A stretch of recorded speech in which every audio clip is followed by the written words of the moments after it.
thank you for clicking. Now, I love retro games. What about you? What's new in retro games? Can you tell me what's new in retro games, please? What's new in retro games? Can you tell me what's new in retro games this week? Hello, yes, it is me. It is Jace at Retrogames. I haven't seen any new impressions of me this week to tag into this intro. Jace at Retrogames. Happy Retrogaming Day. Happy Friday. Yeah, the weekend is finally here. You can tell because of that dodgy fat bloke in a brown t-shirt filling up your computer or your laptop or your phone or your tablet. Do we call them tablets? Yeah, keep taking the tablets. I'm not a thief. Anyway, let's get on with the show. Tell me the retro games news. Yeah, retro games news. Now, anybody who watches lots of retro gaming channels will know that last weekend was Revival. Yeah, a big Midlands retro event where people stand and there's demonstrations, those stuff to play. And by the sounds of it was a lot of fun. Were you there, Jace? No, I wasn't there. But, you know, one of these days I might just turn up at one of these things. I guess I'm worried about hostility. I don't know why. I have this fear that everyone's going to be like, oh, it's that Jace. He thinks he started everything. Yeah, he's right up his own jumper, that bloke. I hate him. They might have a point. I don't know. I just don't know. I don't know the reception I'll get if I go to one of those big retro events. I guess I'm waiting for someone to say, oh, hang on, Jace. Oh, yeah, he's the guy who started Retro Games. Yeah, he probably could come on as a guest speaker. Now, that's what I'm waiting for. I don't know which event that would be. I mean, you know, am I going to go and turn up at Doncaster Market, Doncaster Retro Market, stand on a soapbox and start spouting how I love Atari? I don't know. I mean, that actually does sound like a lot of fun. Did you hear this week, about that Richie Snacks? Apparently in the 80s when he was growing up, he didn't have any Sky TV. Oh, and this is worse. He didn't have any internet. Oh my God! And you'll never guess what. Now this is the topper. He did not even have a PlayStation 1. Oh! Now you may have seen already, because I might have already stuck those clips in. I've got some new people working with me on the show. Some more people working with me on the show. A few characters. We're expanding the team. We're expanding the team on the show. It's because last week, loads of lovely comments about my friend Mike, who came on from the Falklands. Wasn't that great fun, having an interview on the show? I've had quite a few people say, I'd like to come on the show. Beesball, if ever you're in the UK, you know, we'd love to have your American take on collecting. Richard Cooper from Australia. Yes, Rich, you come on down. I would love to get you guys on the show. I think over the course of the next 7,000 or 8,000 years that I make this show, it would be nice to get all the Hardcore 44 on it, wouldn't it? Wouldn't it be good? I'm in the Hardcore 44 because I was on the flipping show. Awesome. I found a game that I like. It's got a really good vibe. You ride around on a bike, and then you take to the skies. A magic flying machine. Fly to the edge of the screen. Why is everything green?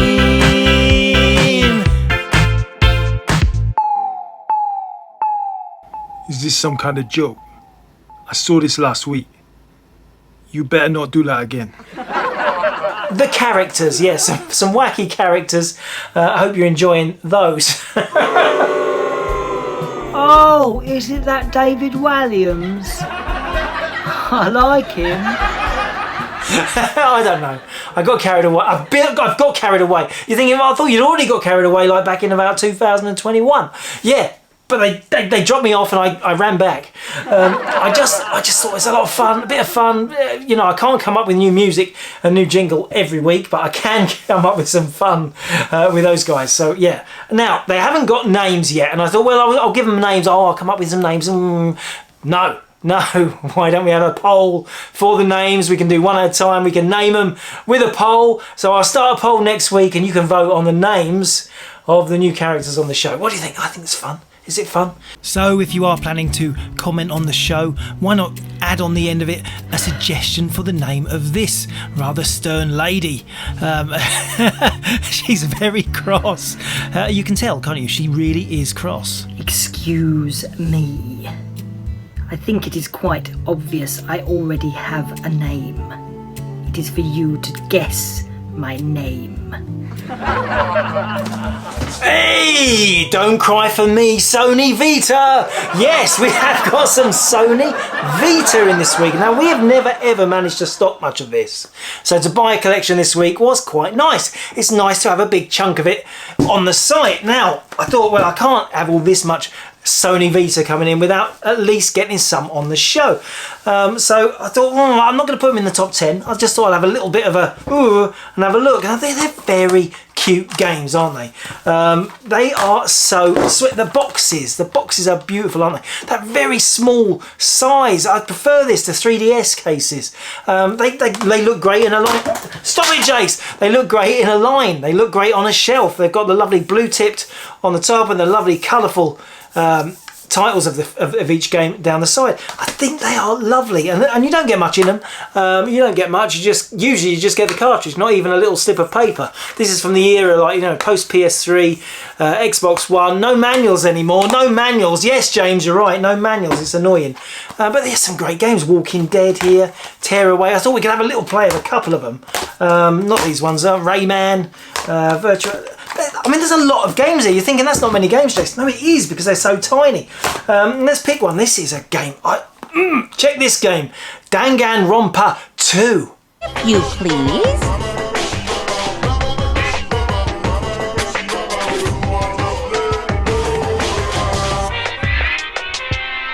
Too bad.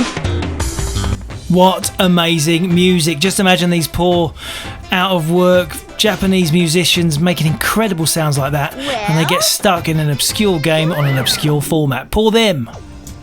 Now, forget your Infocoms or your Sierras and imagine the Japanese were the ones who push the boundaries of point-and-click adventures, because that's really what this game is.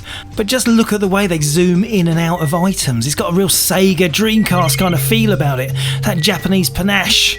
Yeah, the outlines, the way that it spins into position. It's just a very classy point-and-click adventure on a handheld console.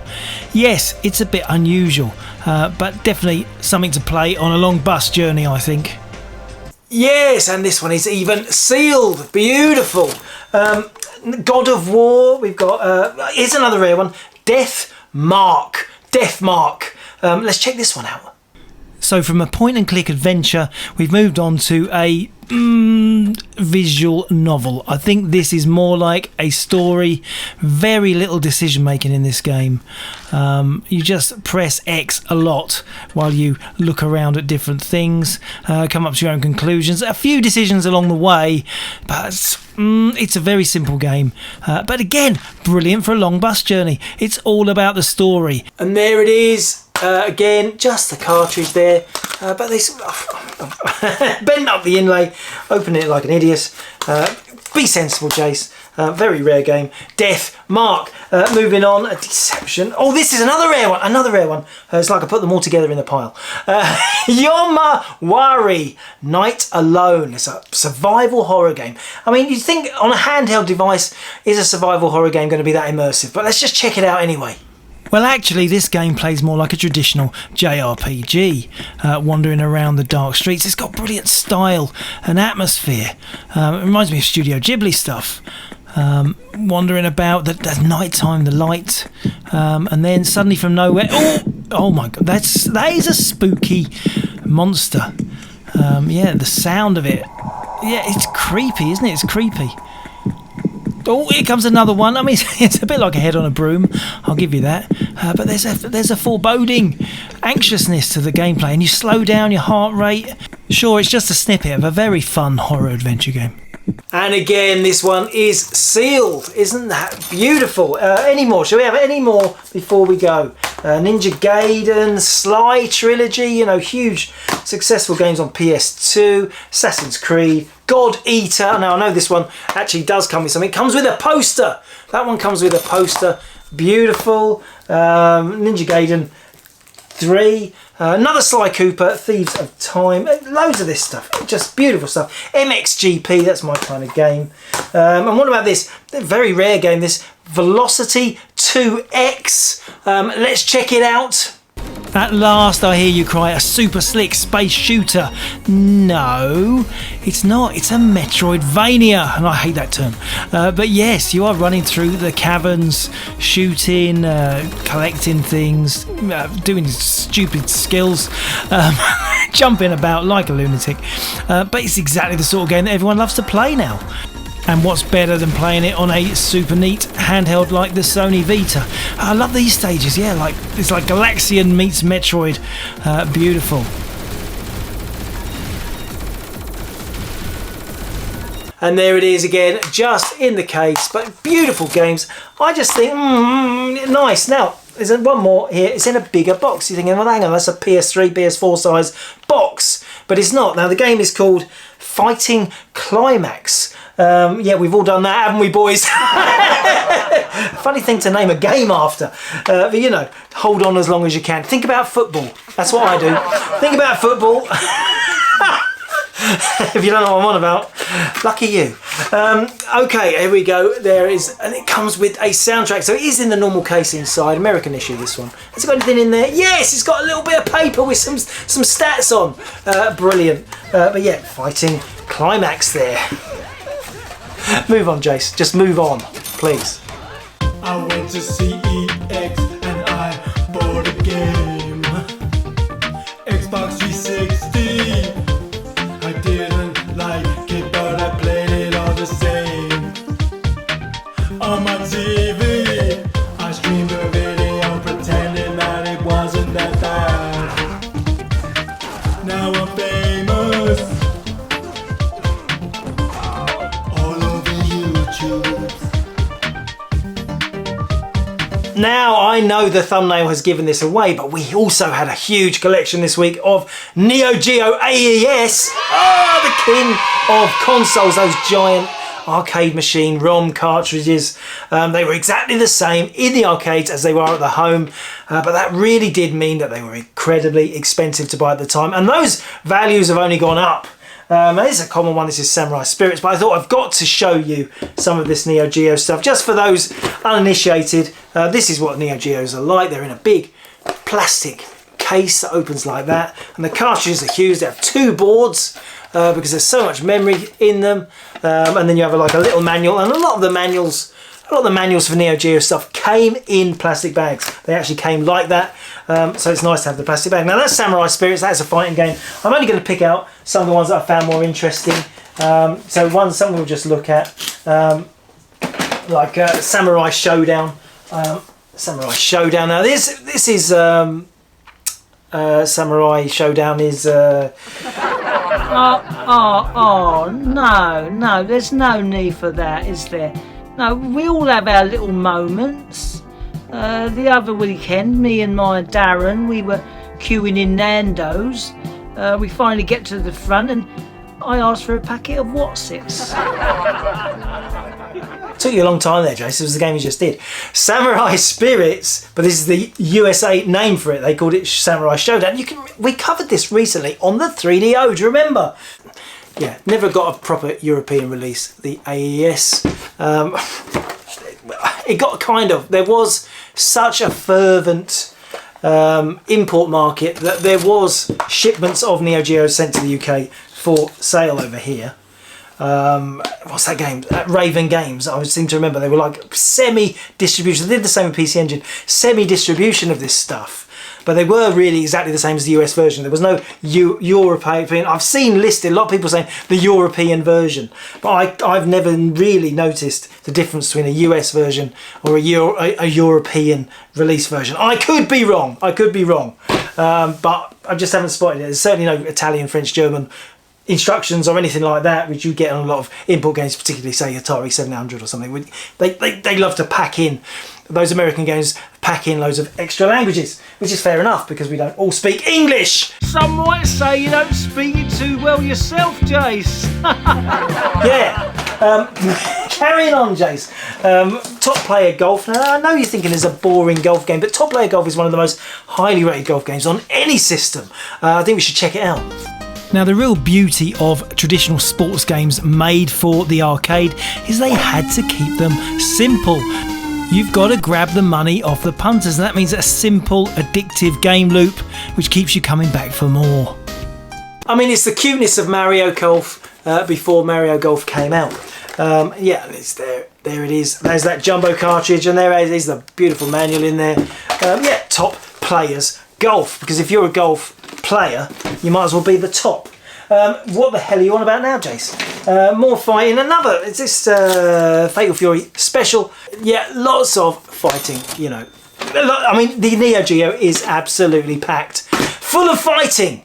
But when you get past all those fighting games, there is also some magnificent other stuff, and that's the stuff that always excited me, like the drift out and the viewpoint and those league bowling. The sports games are great on Neo Geo. They really were groundbreaking at the time. They really did make proper sports games arcadey. They felt like coin-op games like that golf.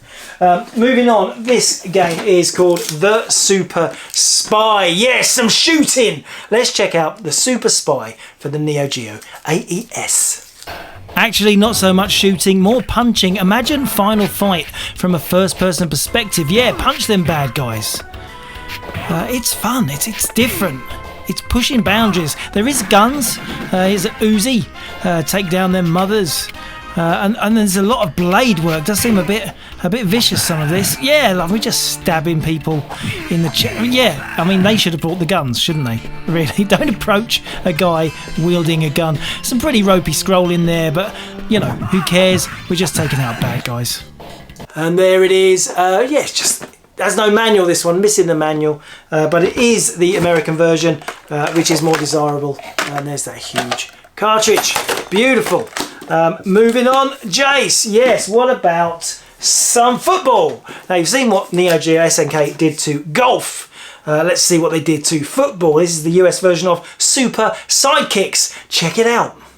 Judging by the number of crates of beer stacked up in my local Asda's, I imagine there's a football tournament on the horizon. So what a good time to play this one. It's very good fun. It reminds me a bit of ISS, the International Superstar Soccer, maybe on the SNES, or you know, later versions on the N64. It's that kind of fun, cartoony. You know, when football was easy. These days, if you sit down to a recent FIFA or FC 24, it's like a fighting game, like, you know, combination moves to try and get a goal, when you really just want to get a goal with a nice cross and then boot it in. Yes, go Mexico.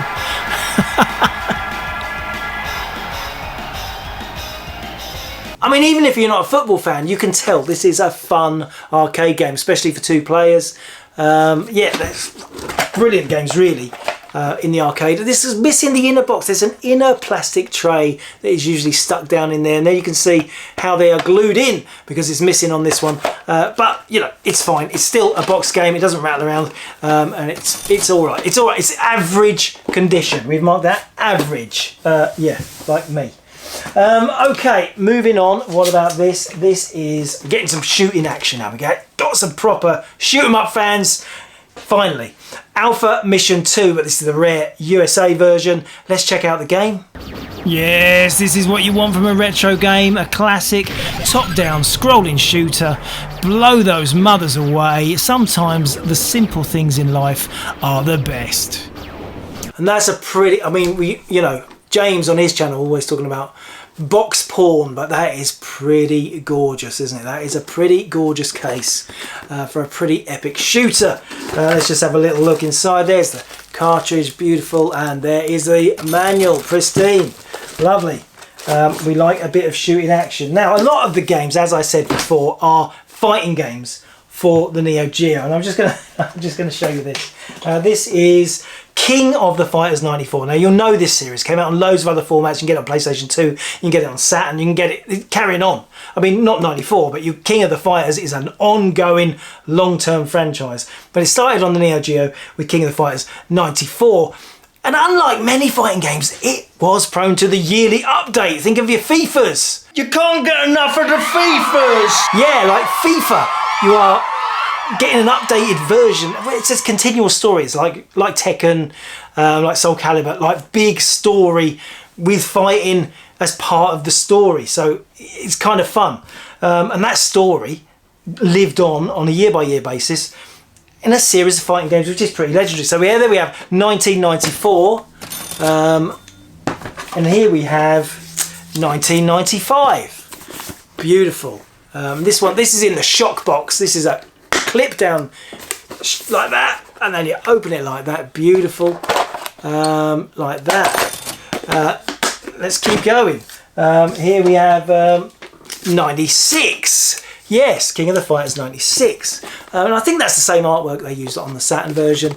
This should have a shock box, but it's in a standard case, which means that the inlay looks small, but it's not actually cut or missing or anything. That is 96. And you're thinking, yeah, okay, that's 3 games in the fighting King of the Fighters series. But what else? Yeah, what about 97? Yeah, 97 again. We're stuck with the shock box. The shock box is nice, and it does feel like it would withstand nuclear assault. Yeah, the same as those Neo Geo Pocket cases. They are built to last, which is fantastic.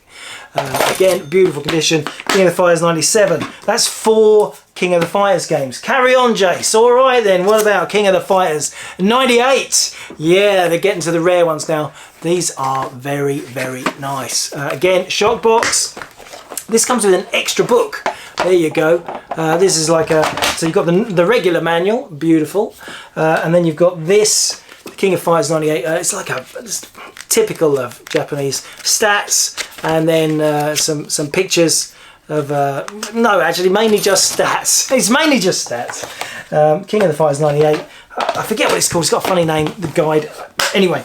King of Fighters 98. So that is 1, 2, 3, 4, 5 in the series. Are we stopping? No. We've got King of the Fighters 99! 99! My favourite number, the King of Fighters 99. And look at this one. It's beautiful, beautiful, moody artwork there. Open it. Let's open it up again. Shock box. And there's the cartridge, and there's the pristine manual. King of the Fighters 99. You're thinking, well, surely by 99 they'd slow down making games for the Neo Geo, because, you know, it's just a games. You know, it'd been out for a long time, came out in the early 90s, 1990, I think, the original AES console. So what, 10 years later they were still making King of the Fighters games? I doubt it. You're wrong! King of the Fighters 2000. Now we've gone sideways on the artwork. This is a different, it's a landscape. Yeah, but it is King of the Fighters 2000. Let's again shock box. Let's open it up. There it is. There's the cartridge, and there is the manual. Yes. You're thinking, wow, I can't believe it. So how many is that you got there, Jason? 1, 2, 3, 4, 5, 6, 7. 7. Has he finished? No. 2001. Now we're getting to the rare ones. King of the Fighters 2001. What a game. Now I don't think we might have had this in once before, but it's very, very rare. Beautiful game, and of course you've got the pristine manual. So yeah, you're thinking, wow. Now what could top 2000? I know, it's irritating, isn't it? What could top 2001? You got it right! Yeah! Super rare. King of the Fighters 02. Yes, Be the Fighter. Now there's a King of Fighters 03, but I've never ever seen it. I'm not sure if it's a later release. I don't know if it came out at the time. I think maybe it did. I've just never seen it.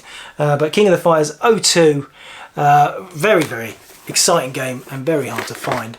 Now all these King of the Fighters games, you're thinking, yeah, well, that's amazing that you've got the whole set there. How many is that, Jason? Is it 1, 2, 3, 4, 5, 6, 7, 8, 9? So I've got 9 King of the Fighters games. what is the difference? So I thought, well, this is a perfect excuse. Let's go from King of the Fighters 1994 right the way through to 2002 and see if we can tell the differences. And here we go then, in 1994.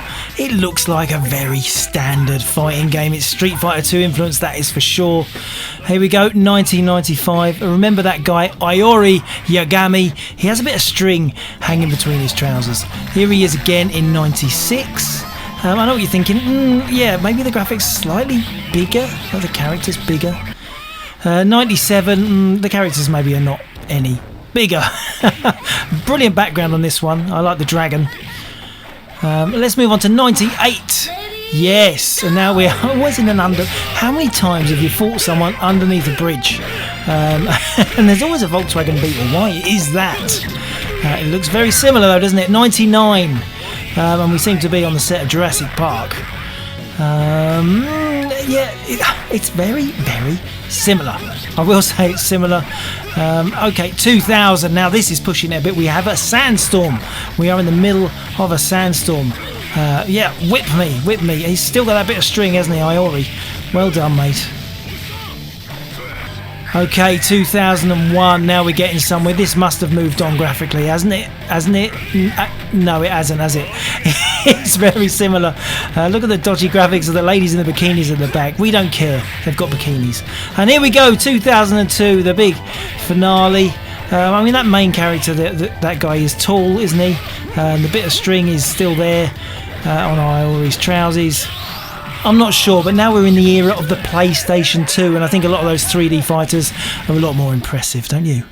Hey there, retro fans. Now, something strange is afoot. No, not my strange feet. Something strange is going on with the BBC Micro. Over the last 2 or 3 weeks, we've seen a massive uplift in sales.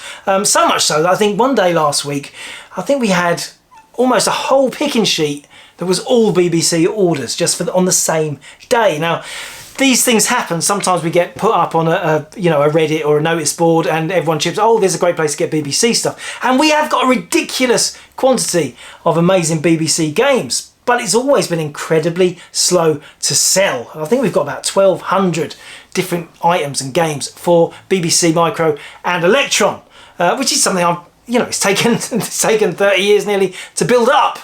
So I hate selling it. Apart from that, but just suddenly have this big groundswell of people interested in the BBC. And I thought, that's weird.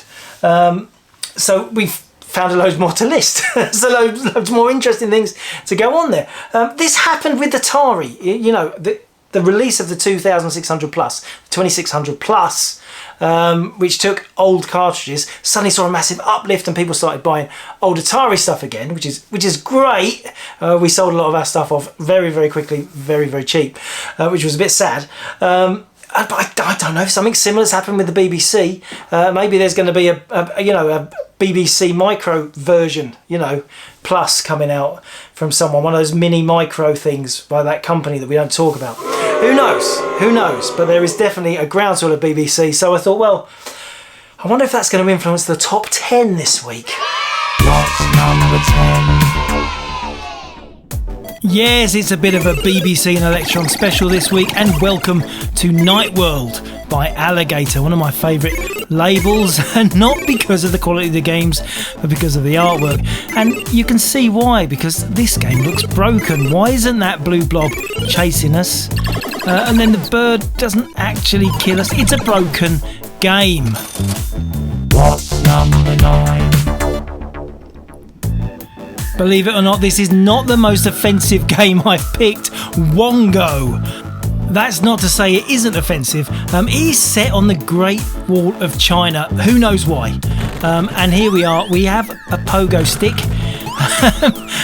This has nothing to do with the Chinese guy on the front. This is like, it's a dodgy platform game. Jump the arrows and get to the bomb.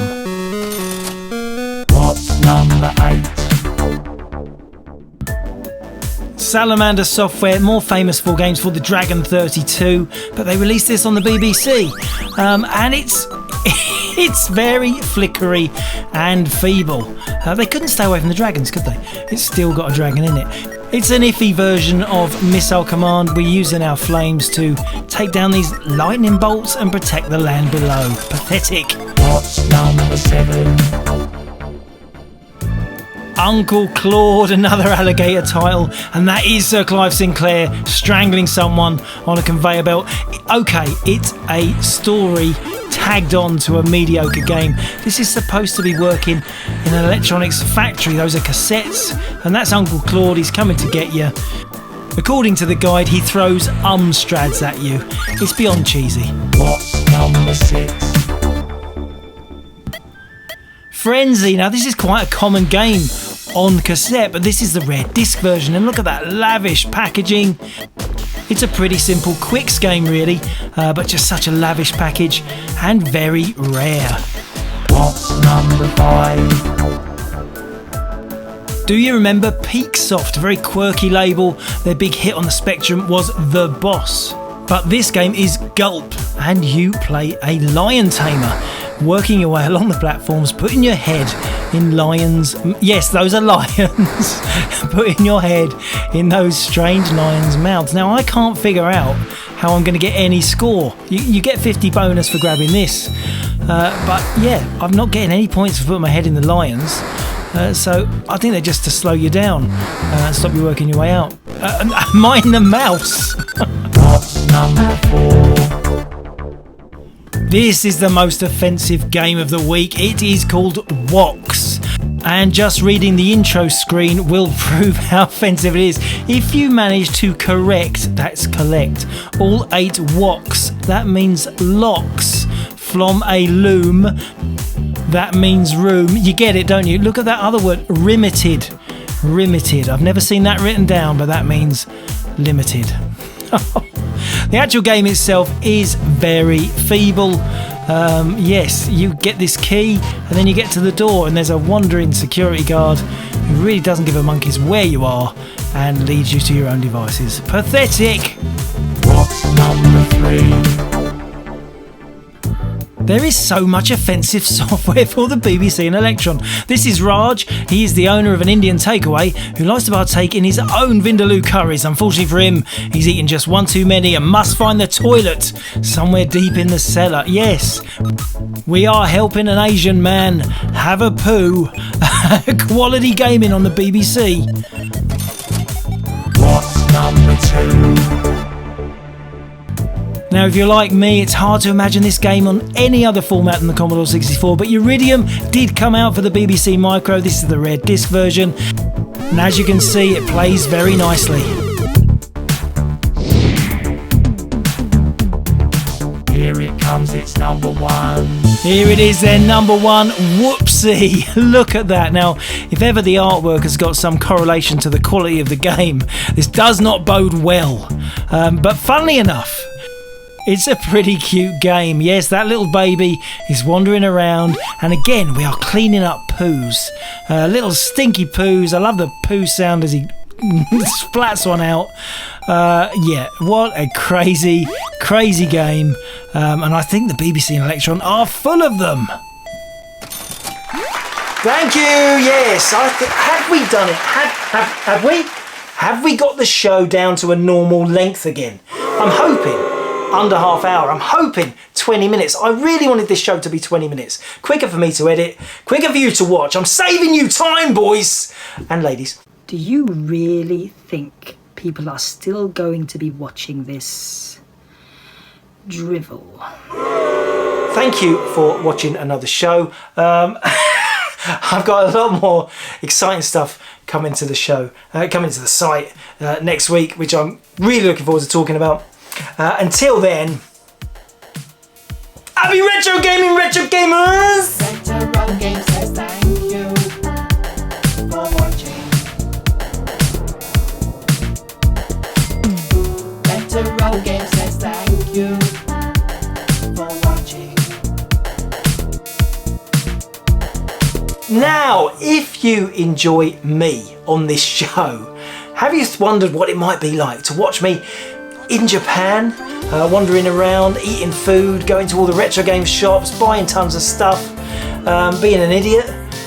If so, check this out.